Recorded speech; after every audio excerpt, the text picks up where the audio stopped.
હીરા ઉદ્યોગમાં ચાલી રહેલી મંદી વચ્ચે શ્રાવણ માસમાં કિરણ જેમ્સ દ્વારા 10 દિવસની રજા જાહેર કરાતા ડાયમંડ વર્કર યુનિયન દ્વારા રત્ન કલાકારો માટે આર્થિક પેકેજ અને રત્નદીપ યોજના લાગુ કરવા માંગ કરાઈ છે. સુરત હીરા ઉદ્યોગના ઇતિહાસમાં પ્રથમવાર રજા જાહેર કરાઈ છે. શ્રાવણમાં કિરણ જેમ્સે 10 દિવસની રજા જાહેર કરતા હીરા ઉદ્યોગમાં ખળબળાટ મચી ગયો છે.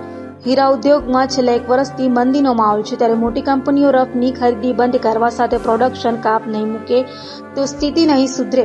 ત્યારે કિરણ જેમ્સ દ્વારા 18 ઓગસ્ટ 2024 થી 27 ઓગસ્ટ 2024 સુધી તૈયાર હીરાનું પ્રોડક્શન બંધ રાખશે. હીરા ઉદ્યોગના ઇતિહાસમાં પ્રથમવાર શ્રાવણ માસમાં મોટી કંપની દ્વારા રજા જાહેર કરી છે, જેને લઈ હીરા બજારમાં હજુ પણ આવી સ્થિતિ રહે તેવી સ્થિતિ સર્જાઈ રહી છે.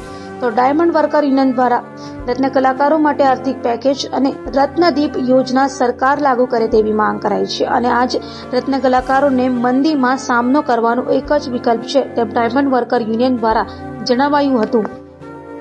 Diamond worker union vice president છેલ્લા 2 વર્ષથી હીરા ઉદ્યોગ મંદીનું માર સહન કરી રહ્યું છે. સરકારને વારંવાર રત્ન કલાકારો માટે આર્થિક પેકેજની માંગ કરી હતી, રત્નદીપ યોજનાની માંગ કરી હતી, પરંતુ સરકાર દ્વારા કોઈ પણ પ્રકારનું ધ્યાન દેવામાં આવ્યું નથી. કાલે જ એક વર્લ્ડની મોટી ડાયમંડ કંપની કિરણ જેમ્સ દ્વારા 18 થી 27 સુધી જન્માષ્ટમી પૂર્વે 10 દિવસનું વેકેશન જાહેર કર્યું છે. તો જો આવડી મોટી કંપની વેકેશન જાહેર કરતી હોય તો સરકારને સમજી જવું જોઈએ કે હીરા ઉદ્યોગની અંદર કેવડી મોટી મંદી હશે.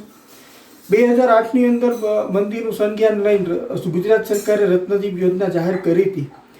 તો આ 2024ની અંદર પણ એક રત્નદીપ યોજના જાહેર થવી જોઈએ એ અમારી માંગણી છે.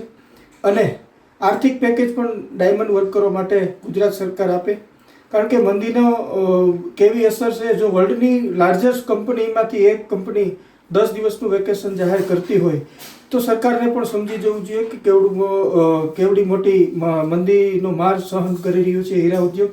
સરકારે પોતાની એજન્સીને કામે લગાડી સર્વે થવો જોઈએ. સર્વેમાં કેટલા કારીગરો બેરોજગાર છે, કેટલી કંપનીઓ અત્યારે નાની બંધ થઈ ગઈ છે, તમામ સર્વેમાં આવરી લેવામાં આવે અને સર્વે દરમિયાન એક આર્થિક પેકેજ અને રત્નદીપ યોજના જેવી યોજના ચાલુ કરવામાં આવે, જેથી કરી આપણે ડાયમંડ ઇન્ડસ્ટ્રીઝને ઉગારી શકીએ. રત્ન કલાકારો બેરોજગાર છે એમને પણ આપણે મદદ કરી શકીએ. તો સરકારને વિનંતી છે કે આર્થિક પેકેજ અને રત્નદીપ યોજના જાહેર કરે. જય હિન્દ.